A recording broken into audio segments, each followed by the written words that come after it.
everyone, and welcome to Rural Roots, A Road Less Traveled, a podcast by North Country Healthcare. We're your hosts. I'm Gavin Cook. And I'm Ren Anderson, and we're so glad you're here.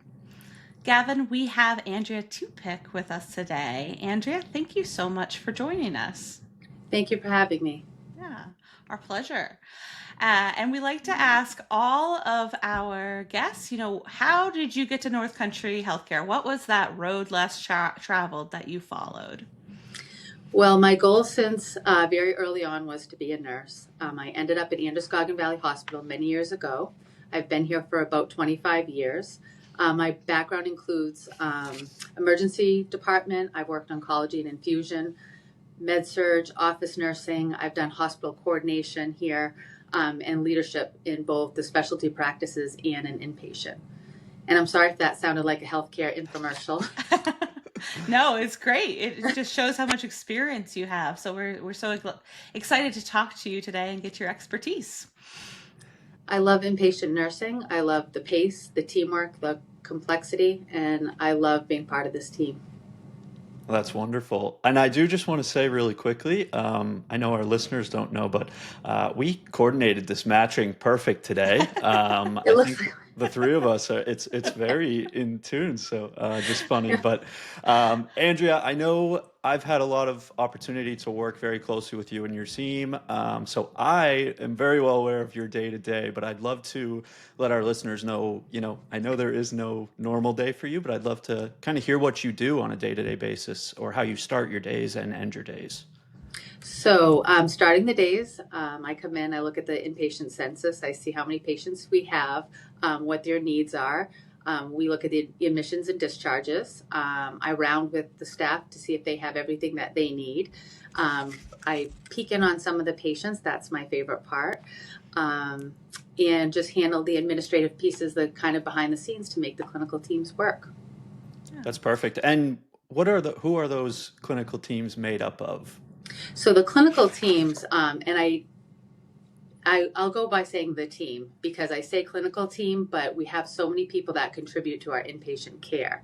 So nurses and doctors, when you think of inpatient, you think of them first and foremost. Well, there's so many other people that do the work, right? So we have our respiratory therapists, and we rely on imaging and lab to get us results, to care for the patients, and the kitchen to feed them, and housekeeping to keep their rooms tidy and clean, and plant services to keep our equipment running and the lights on, and I could go on and on. IT to keep our EMRs working and everything else we need there, and infection control to keep our patients healthy. So we have, it's a small army. And knowing that there's just so many moving parts to inpatient care, which is care for patients who are staying in the hospitals, correct, Andrea? They have an overnight stay. Yep, around the clock care for patients that can't be at home safely, and we take care of their needs while they're here. And then it goes beyond that. We have case management, an excellent team that gets them what they need so they can go back in their home if they need additional services once they leave us. That's wonderful. And when you're thinking about, all of these things, how are you able to keep patient flow, quality, and safety top of mind on those busy days? Well, as everybody knows, communication and prioritization is probably, it is key. So we communicate, we have multiple ways of doing that, and we also, we prioritize our day.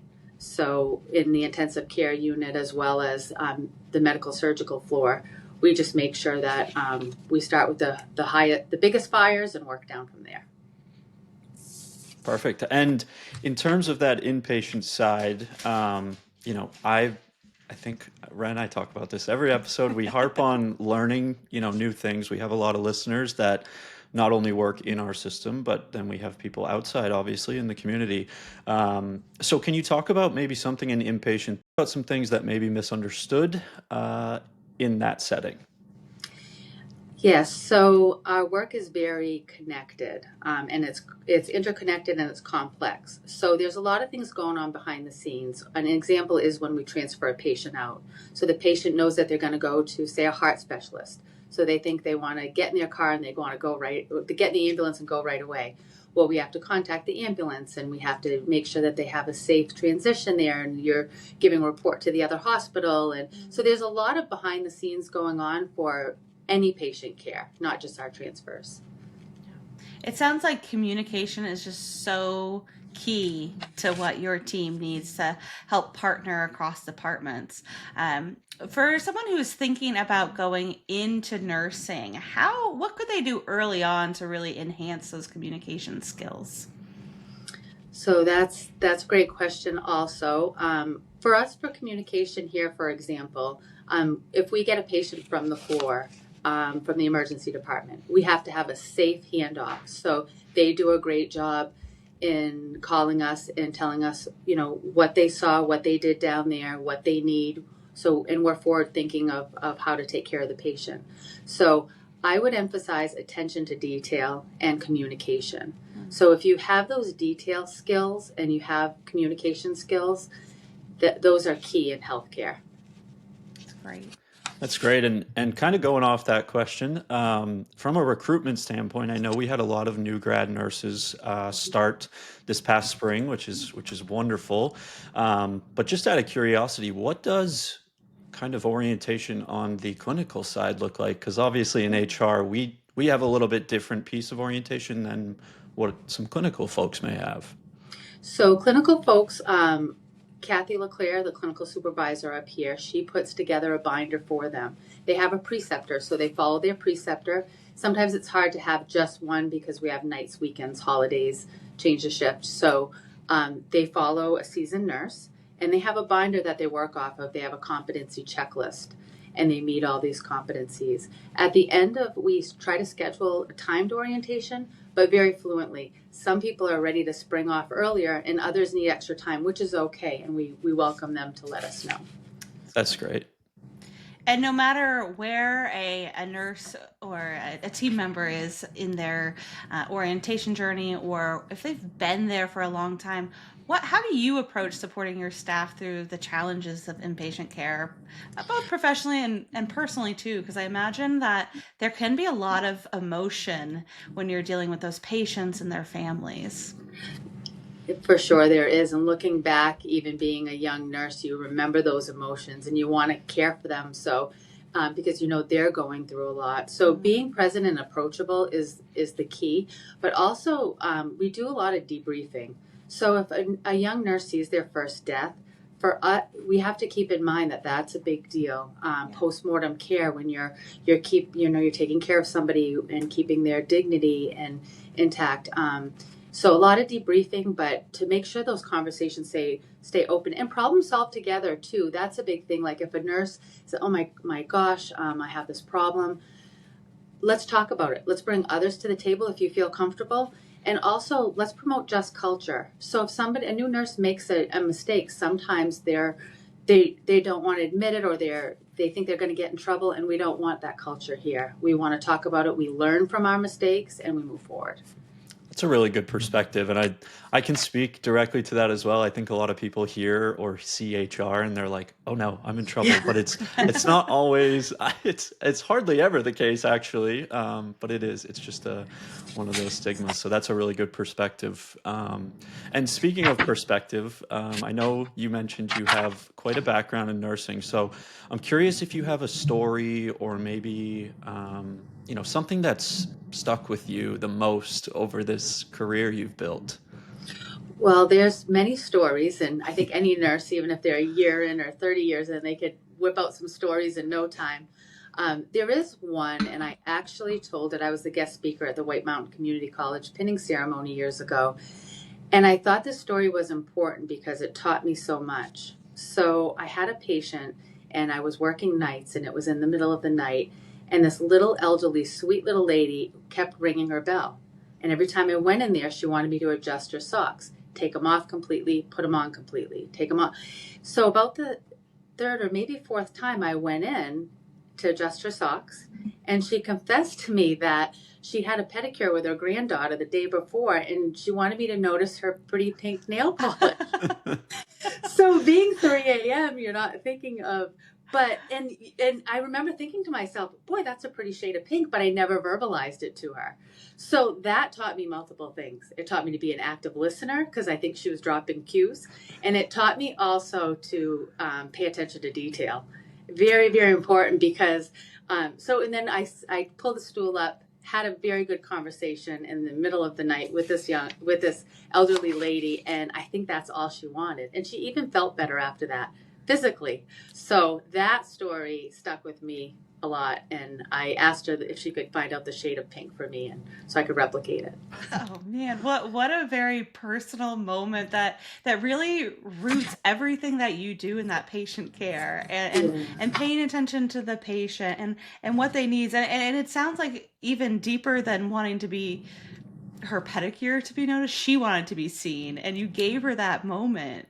I was focused on the socks, and maybe they had a fuzzball in them or something, but that wasn't the case. She wanted me to notice, and I did. And now, from now on, anytime I see toenails, I You pretty think of much her. I talk about it.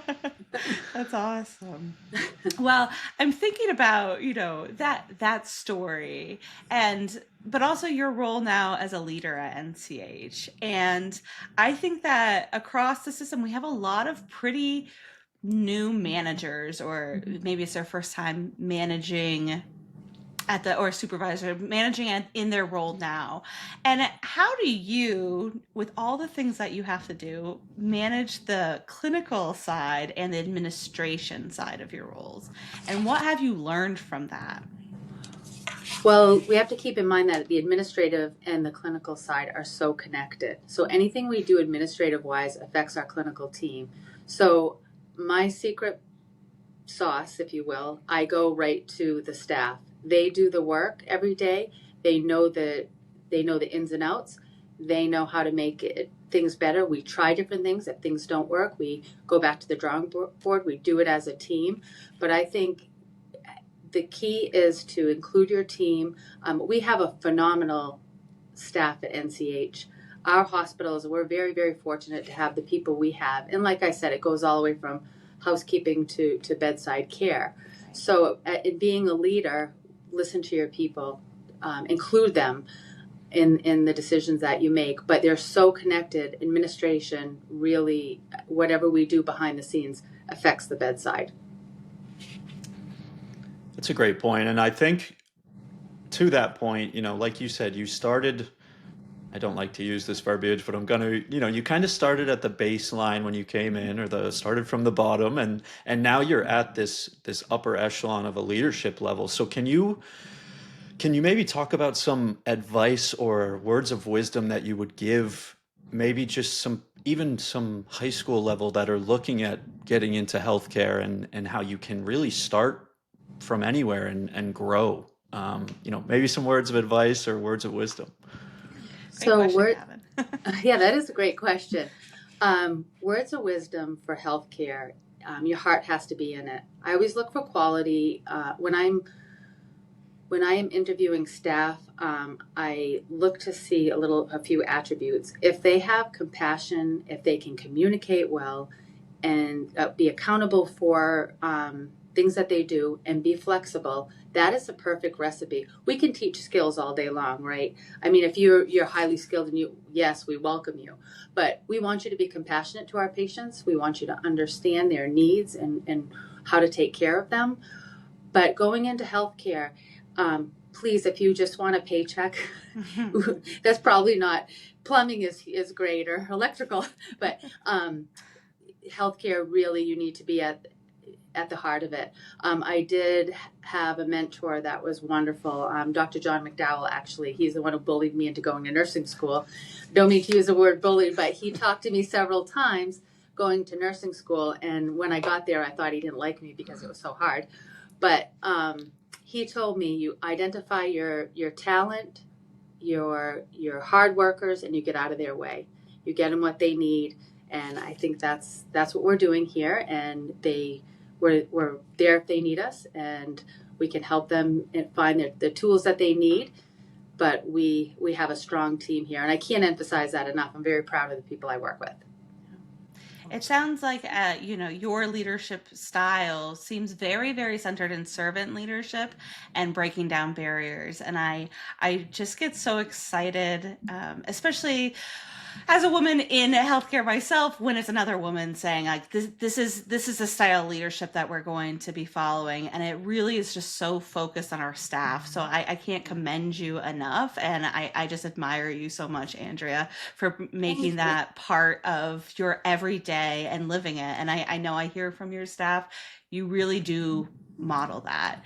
And so I think from Gavin and I both, thank you for that. And Gavin, I know you're jonesing for that signature Yeah. question. How does she do it? I always this is my favorite part of every podcast. It's just I'm always so curious what keeps people coming back every day to work. I asked myself that question when I first started as well, but I'm always intrigued.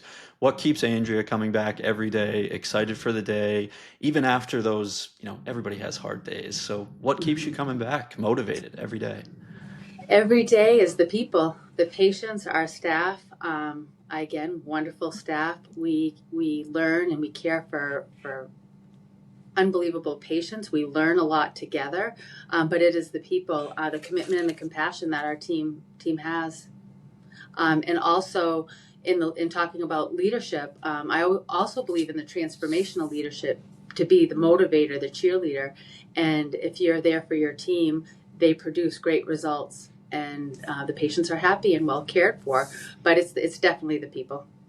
Awesome. Perfect. Awesome. And as we wrap up our podcast today, is there anything else that you'd like to tell any of our listeners, either someone who's thinking about coming to North Country Healthcare, someone like Gavin mentioned earlier, maybe a new nurse, or, family, friends and family, whatever you want to say, this is your platform. Healthcare is a great career, and it opens so many doors. And in healthcare, like I said, you don't think of just doctors and nurses. There's so many avenues you can go. We need great IT people. We need great staff in every avenue. But NCH is a great place to work. All the hospitals, all the affiliations, what we're building together is something to be proud of. Great answer. Perfect. Well, Perfect. yeah, thank you so much, Andrea, for your time today, and we look forward to seeing you in the halls. Thanks for having me. Man, this job is so fun, Gavin. It absolutely is. I knew Andrea would be a treat to be on. Like I said, I've had so many chances to work with her, obviously, just from a HR standpoint, and she is, like she said, it's all about collaboration and just working together in healthcare, and she is the epitome of that. She really preaches what she says. It's incredible. Yep. Yep. Yeah, she shows up and participates too, Right. and Right. there's a committee to join. She encourages her staff to raise their voices, and I wish we had more leaders like that across all industries. And North Country Healthcare just seems to have really captured a lot of those leaders. So We've got some it's good really ones, that's for exciting. sure. And speaking of another good one, I'll let you intro Yeah. our next guest. Yeah, so our next guest is Brooke Belanger. Brooke Belanger is in-house counsel for North Country Healthcare. And, you might be saying, why would we want to listen to a lawyer? But I could listen to Brooke talk all day long, and I'm lucky enough that I'm her direct report. We do a lot of things with compliance together, and she really is helpful in making sure that our grants and philanthropy efforts are set up in a very, very clean way. But she is so fun. And, we talk about great women leaders. North Country Healthcare has quite a few on our cabinet. And I think that's always just so exciting for me. But really watching Brooke lead in the short months that, I've worked under her, and then also before that, just seeing what she brings to the table. She is just a fantastic leader. She always has something interesting to say. So I'm just very excited for everyone to meet her, that she's sometimes behind the scenes. So Yeah. No, when she accepted our invite, I was very excited. I have so many questions. I had to rein it in a bit because I was very excited to see she accepted. But yeah, I echo what you said. Every time I'm up on site and she's around, she is a blast to be around. She knows how to She's keep it fun and professional. She's great. Very much looking forward She to having her is. on. She is. And I hope she dives into the history of how she got here to North Country Healthcare, that road less traveled, because Yeah, it's just so interesting where she started and how she got here, and we're so lucky to have her. absolutely. Excited for it. Well, until then, I'm Ren. And I'm Gavin, and this is Rural Roots, a road less traveled.